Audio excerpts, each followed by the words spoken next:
Growing up in San Jose, I was the ugly duckling forced to wear my cousin's stained, ill-fitting, used clothes while she was treated like royalty. Now, 20 years later, I sat alone in my high-end tailoring studio at 2M.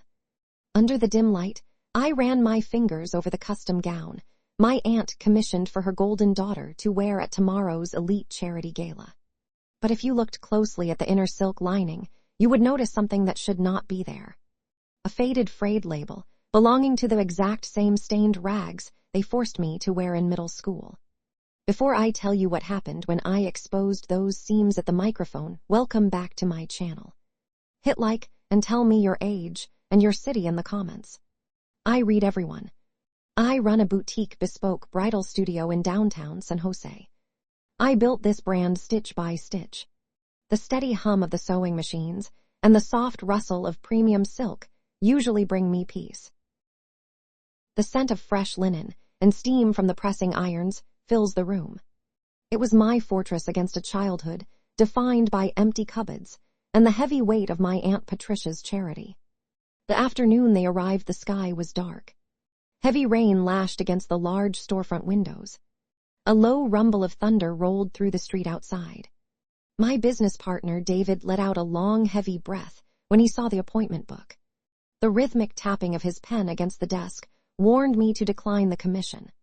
A $5,000 custom gown for the Silicon Valley Philanthropy Gala was a significant project.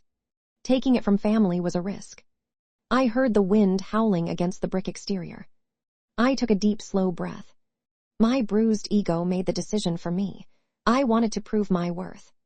I accepted the job. Patricia treated my quiet sanctuary like a discount warehouse. The sharp click of her heels echoed on the hardwood floors as she paced the room. She pointed at French lace and Italian crepe demanding endless revisions. She communicated her expectations through heavy sighs and dismissive laughs. Her laughter was a sharp sound that always made my chest tighten. She made her position clear without needing to raise her voice. This commission was a family favor. She believed she was helping my little sewing business survive. To Patricia, those stained garments from 20 years ago were an act of profound generosity. She truly believed my struggling mother should have been overwhelmed with gratitude for the ruined fabric. Standing in the fitting room, Chloe swiped mindlessly through her phone screen, complaining about her event caterer running late. She did not look down once as I knelt on the hard floor, pushing sharp pins through the thick fabric just inches from her ankles. She tossed her hair over her shoulder, acting as if her mere presence in my studio was a charitable donation. The soft rustle of the emerald green silk against the floor sounded like a slow-moving current as she spun around. I swallowed the subtle slights during every fitting. The heavy metallic snip of the fabric shears was the only sound I made in response. My resentment compounded with every pin I placed in the hem. I listened to the steady rhythm of the rain hitting the roof. I watched the water stream down the glass pane of the front door. The chill of the storm outside seeped into the fitting room. My hands shook slightly as I gathered the excess fabric. I convinced myself I was doing this to show them my success, but the truth was I just wanted their approval. I sacrificed my own peace of mind for a family that only valued me when I was useful. Every stitch I sewed under her watchful eyes felt like a tether tying me back to the past. Instead of enforcing my standard contract boundaries, I let Patricia dictate the timeline and the terms. The air in the studio grew thick and suffocating. Another crack of thunder shook the building, masking the sound of my own frustrated breathing. I compromised my business principles and allowed my professional walls to collapse. I set myself up for a professional nightmare just to keep them sitting in my chair. The streetlights outside cast long shadows across the cutting tables. I stayed late on a Tuesday, listening to the hum of the refrigerator in the break room. The studio was quiet. I walked to the back storage closet and pulled down a clear plastic bin. The plastic was brittle and coated in a thin layer of dust. Inside were the clothes I had dragged from apartment to apartment since I was a teenager. I did not keep them out of nostalgia. I kept them as a ledger. I dug through the bottom and found the silk blouse. It was a pale yellow once. Now the fabric was stained near the collar and frayed at the cuffs. Patricia had handed it to me in a garbage bag 2 days before my 8th grade graduation. She had smiled her tight smile and told my mother it was a designer label. She said I should be proud to wear something of such high quality. The silk scratched my skin that day. I spent the entire ceremony sitting in the back row, hoping the other students would not notice the yellow stain near my neck. I held the blouse under the studio lighting. The silk was brittle. I laid it flat on the cutting mat. My hands moved before my logic could stop them. I took my fabric shears and cut a long strip from the back panel. I carried the ruined fabric to my workstation. Chloe had chosen an emerald green gown with a voluminous sweeping skirt. The design required a structured inner underskirt for support. I sat at my machine and began weaving the faded yellow silk into the inner skirt layers. It was a calculated risk, a quiet retaliation sewn directly into the foundation of their vanity. Every time the needle pierced the old fabric, I felt a small release of pressure in my chest. I was embedding my history into their luxury. I did not consider the structural integrity of the garment. I only considered the satisfaction of knowing Chloe would carry my old stains against her skin while she smiled for the cameras. The studio was silent, except for the rhythmic driving of the needle. I lost track of time until the front door chimed.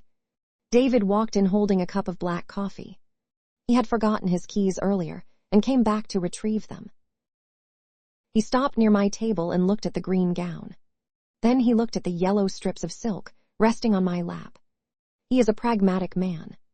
He reads profit and loss statements the way I read fabric grain. He set his coffee down. He asked me what material I was feeding into a $5,000 commission. I did not answer immediately. I kept my eyes on the needle. David reached over and stopped the machine wheel with his hand. He picked up a scrap of the yellow blouse and rubbed it between his thumb and forefinger. He recognized the decay of the fabric. He did not yell. His voice was flat and steady. He told me I was intentionally degrading the structural lining of a luxury garment. He outlined the liability. He said if that inner skirt lining tore during the gala, Patricia would not just demand a refund. She would sue us for breach of contract and property damage. He said she would own the studio. I told him Patricia would never notice the inner lining. David looked at me with cold disappointment. He said he did not build this business to play childish games. He picked up his keys from the counter. He told me if I sent that compromised dress out the door, he would dissolve our partnership by Monday. He walked out and left me sitting in the silence of my own poor decision. I did not remove the yellow silk. My pride refused to let me undo the stitches. I convinced myself the tension would hold. 2 days later, Patricia and Chloe arrived for the final fitting. The afternoon sun washed out the studio lighting. Chloe stepped into the fitting room. Patricia stood near the mirrors, inspecting the hemwork on a display veil. She did not ask how I was doing. She asked if I had managed to follow her instructions regarding the drape of the skirt. I stood by the fitting room door with my measuring tape. Chloe stepped out. The emerald silk caught the light beautifully. The exterior was flawless. But as she moved toward the mirrors, her posture shifted. Chloe stopped walking. She pressed her hand against her right thigh. She frowned and adjusted the heavy skirt. She said the fabric felt rigid. She said something inside the lining was scratching her legs. She took a step, and the sound of the stiff yellow silk catching against the inner crinoline was audible in the quiet room. Patricia crossed the floor immediately. She did not ask me to adjust it. She placed her hand on Chloe and looked at me. Her expression hardened. She asked me what kind of cheap material I was trying to pass off inside her daughter's dress. I kept my face still. I told her the lining was reinforced for structure. Patricia stepped closer. She did not raise her voice, but the temperature in the room dropped. She said she was not paying $5,000 for a dress that scratched like sandpaper. Patricia opened her purse and pulled out her checkbook. She placed it on the glass table. She looked around my studio, analyzing the inventory and the branding I had spent years paying for. She told me She was not going to write the final check for $2,500. She said if the dress was not perfectly comfortable by tomorrow morning, she would cancel the payment. She leaned in closer.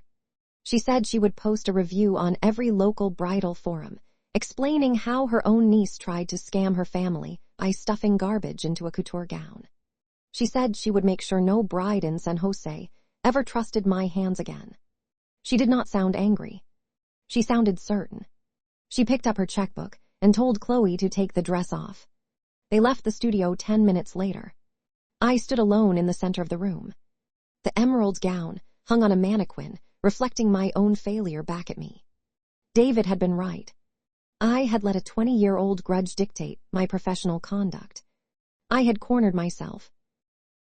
If I let them walk away, unsatisfied Patricia would ruin my reputation.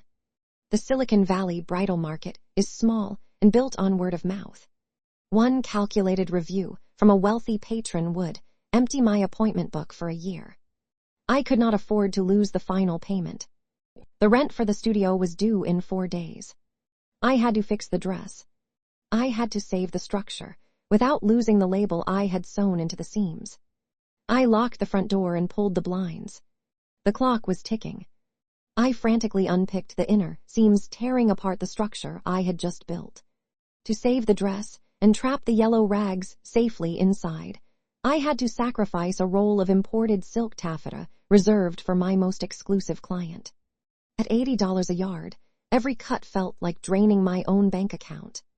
I did not stop for dinner. I sewed aggressively as the streetlights flickered on and the hours bled into the morning. The financial loss stung deeply, but the fear of losing my studio entirely kept my foot heavy on the pedal. I drank cold coffee and forced my blurred eyes to focus, ignoring the sharp cramps in my hands. The morning traffic rolled past the studio windows. David arrived at 9. He looked at the discarded scraps on the floor and the dark circles under my eyes. He saw the roll of silk taffeta depleting. He did not say a word. He walked to the break room and poured a cup of water.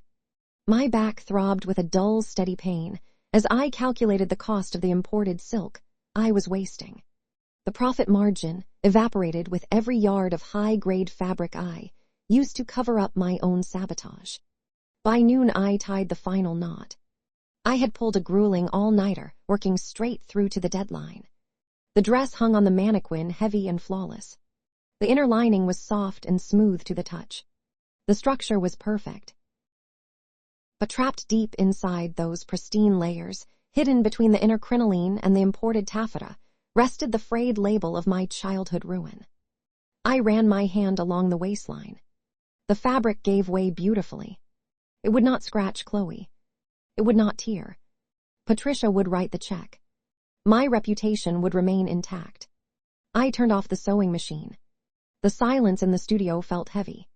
I had saved my business, but the physical exhaustion and the financial loss were a steep price to pay for a secret only I would know. I sat in the dark, resting my forehead against the cool wood of the cutting table, knowing the gala was only hours away. The rain lashed against the tall arched windows of the estate. I listened to the relentless drumming of the water on the glass. The sound mixed with the deep vibration of a cello playing near the entrance of the grand ballroom. I attended the Silicon Valley Philanthropy Gala as an event sponsor. My studio logo was printed on the program in small silver lettering. Securing that placement cost me 4 months of operating profit. I paid the heavy marketing fee because my business needed visibility among this specific demographic. I stood near the silent auction tables and adjusted my posture. The air smelled of damp wool from arriving guests and expensive floral arrangements. Chloe arrived 40 minutes late. The thick wooden doors clicked shut behind her. She walked down the marble steps, and the emerald silk caught the chandelier light. The dress moved like liquid. The structure held perfectly. The imported silk taffeta I had sacrificed flowed around her legs without a single flaw. She smiled and the cameras flashed. The sharp mechanical clicks of the shutters echoed in the foyer. Chloe did not look uncomfortable. The hidden layers of my history rested flat against her skin. She looked radiant. I watched her from the shadows of the auction displays. The even rhythm of my own breathing was the only thing grounding me in the room. Patricia entered right behind her daughter. Her heels tapped a sharp, deliberate beat on the polished stone floor. She wore a dark velvet wrap and carried a silver clutch. Patricia immediately gravitated toward the center of the room. She gathered a circle of local tech executives around her. I could hear the clinking of ice cubes against crystal glasses. I heard the deep baritone laughter of investors. Patricia held court with the natural ease of a woman who believed she owned the air she was breathing. I stayed near a display of vintage watches. My hands rested flat on the cool glass of the auction case. I grew up calculating the cost of every meal.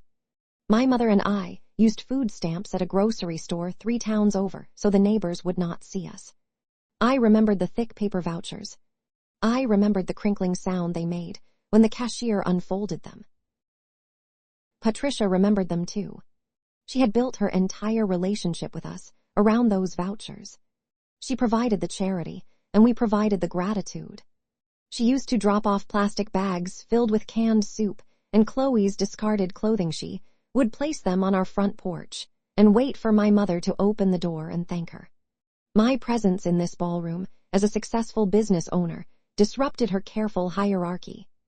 A venture capitalist with silver hair pointed his glass at Chloe. The low murmur of the crowd dipped for a moment. His voice carried over the ambient noise. He asked Patricia, who designed the magnificent green gown. My chest tightened. I waited for my studio name. I waited for the return on my sponsorship investment. I listened to the sharp intake of breath from my aunt. Patricia tilted her head and offered a smooth, polished laugh. The sound drifted across the room like a cold draft. She told the investor the dress was an exclusive import from an atelier in Milan. She lied. She looked directly at her daughter and deliberately omitted my name. Acknowledging her niece's success threatened her narrative of superiority. To admit that the girl in the stained hand-me-downs had crafted a masterpiece was to admit that I no longer needed her pity. The investor nodded and took a sip of his drink. The ice clinked again. Chloe smiled and accepted the compliment without correcting her mother. I stood perfectly still. The persistent whir of the air conditioning vent above me filled my ears. My marketing investment dissolved into the heavy air of the ballroom. I did not confront them in the crowd. I turned and walked toward the corridor leading to the coat check. The thick carpet absorbed the sound of my footsteps. I waited there. The hallway was empty. The faint sound of the cello filtered through the walls. The coat check room smelled of damp coats and rich perfumes. The metal racks groaned slightly as the attendant shifted garments in the back. 10 minutes later, Patricia walked into the corridor to retrieve something from her coat pocket. The soft rustle of her velvet wrap announced her arrival. She stopped when she saw me, standing by the wooden counter. She did not look surprised. She merely adjusted her silver clutch. I kept my voice clinically calm. I asked her why she lied to the investor. I asked her why she erased my business. Patricia did not erupt into anger. She did not raise her voice. She let out a long, slow sigh. The sound of her exhaling filled the quiet space. She reached up and adjusted the collar of her wrap. Her movements were slow and deliberate. She looked at me with deep, profound disappointment. The kind of disappointment a parent reserves for a misbehaving child. "You have always been so sensitive, Amelia," she said. Her voice dripped with maternal condescension. The words hung in the narrow hallway. "I was protecting your brand. These people do not want to buy dresses from a girl who grew up on food stamps. We clothed you when your mother could not. You should be thanking me, not picking fights." She delivered the sentences with a measured, careful pace. There was no malice in her tone. That was the most devastating part. She truly believed her logic. She believed erasing my achievements was a form of protection. She viewed my childhood poverty as a permanent flaw that no amount of success could ever wash away. The soft fabric of her wrap brushed against her jewelry as she turned around. She walked back toward the ballroom. The rhythmic tapping of her heels faded into the music. I stood alone by the coat check. My hands felt cold. The air in the hallway grew heavy. Her unshakable belief in her own benevolence paralyzed me. I realized in that quiet moment that nothing I built would ever rewrite her view of me. I could sew 1,000 flawless gowns. I could sponsor 100 charity galas. To Patricia, I would always be the hungry child standing in her kitchen, waiting for a garbage bag full of discarded clothes. The relentless drumming of the rain outside returned to my awareness. The water hit the glass with a driving force. The storm was getting worse. The tension in my chest tightened into a hard knot. I listened to the distant sound of the auctioneer tapping his microphone in the main hall. The evening was far from over. The low hum of the ballroom crowd faded as the charity auction began. The persistent rain hammered against the vaulted glass ceiling above us. I stood near the back of the room, listening to the steady rhythm of the water hitting the glass. The auctioneer stepped up to the wooden podium. The sharp wooden crack of his gavel echoed through the large space. He signaled the start of the featured presentations. Chloe walked onto the elevated stage. The heavy emerald silk of her gown rustled softly with every step she took. The bright white stage lights tracked her movements. The fabric absorbed the light and reflected a deep, rich color back to the audience. She modeled the dress to represent a local youth charity. She turned slowly, letting the skirt flare out around her ankles. The guests murmured their approval. The sound of clinking glass and quiet chatter filled the air. The auctioneer spoke into the microphone, praising the craftsmanship of the design. He scanned the front rows and noticed the sponsor badge pinned to my lapel. He gestured toward me. He asked the crowd to recognize the creator of the gown. A polite wave of applause rippled through the seated guests. The auctioneer stepped down from the podium and walked toward me. He extended his hand and offered me the microphone. He asked me to share a few details about the inspiration behind the garment. My hand shook slightly as I reached out. I wrapped my fingers around the cold metal handle. The device felt heavy. I brought it up to my mouth. I heard my own sharp intake of breath, amplified through the massive speakers flanking the stage. The sound of my breathing forced the room to quiet down. My knuckles turned stark white as I gripped the microphone stand. I closed my eyes for a fraction of a second, inhaling the heavy scent of expensive floral arrangements and designer perfumes filling the room. I forced my heart rate to slow down. When I opened my eyes, I locked onto the camera lenses. I leaned into the modern obsession with sustainability and authenticity that dominated the valley. I told the room that true luxury requires a connection to the past. I explained that the inner structure of the beautiful gown on stage was not made of traditional materials. I described how I wove repurposed clothing into the very foundation of the skirt. I explained that these were not just any discarded garments. I told the audience the lining was crafted from stained, faded shirts donated to me 20 years ago. I made sure to mention that my generous Aunt Patricia provided them when my own family faced severe poverty. I framed the decision as a profound artistic statement about carrying your history forward. I described the act of transforming a symbol of destitution into a pillar of high society elegance. Chloe stood under the bright lights, looking entirely confused. She wanted to play along with my speech and secure the spotlight. Thinking I was praising the brilliant construction of her gown, she playfully grabbed the outer emerald layers and lifted them high, gracefully fanning out the skirt to show the voluminous underskirt to the cameras. The movement aggressively exposed the inner layers to the entire ballroom. The bright yellow silk caught the stage lights. The frayed edges and the faded brand labels stitched directly into the foundation were clearly visible. The pristine exterior of the gown contrasted sharply with the ruined fabric underneath. The ballroom went dead silent. The sudden absence of noise was deafening. I could hear the faint hum of the electrical equipment powering the stage. I could hear the rain pounding against the roof. The silence stretched for several agonizing seconds. Then the silver-hair venture capitalist in the front row slowly set his drink down and started clapping. The auctioneer nodded into the microphone, joining in. That was the anchor they needed. The room erupted. The tech executives began to clap. The sound quickly swelled into a roaring wave of applause. They perceived the hidden rags as a brilliant, edgy narrative. They loved the concept of upcycling poverty into a luxury statement. The wealthy donors nodded their heads in profound approval. The cameras surrounding the stage began to flash rapidly. The mechanical clicking of the shutters sounded like a swarm of insects. The bright bursts of white light illuminated the yellow stains on the old silk. Patricia stood near the front table. Her posture turned entirely rigid. Her lie about the exclusive import from Milan evaporated in front of her most important peers. She was publicly humiliated by the very narrative she had tried to suppress. Her breathing grew shallow and rapid. I watched her chest rise and fall.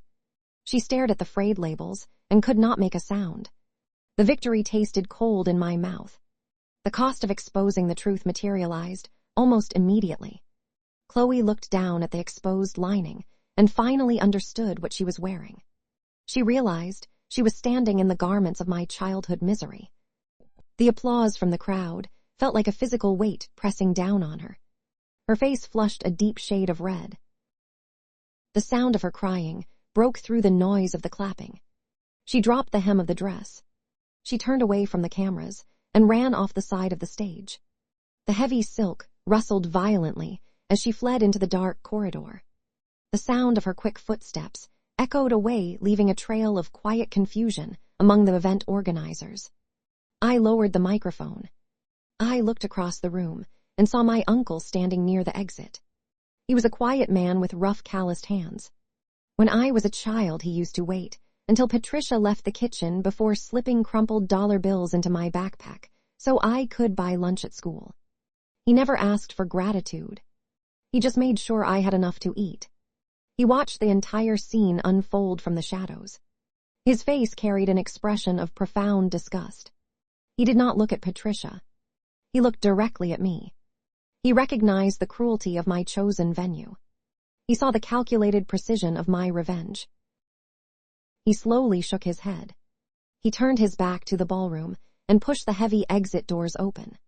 The sound of the wind rushed in for a brief second before the doors swung shut. His departure felt like a final verdict.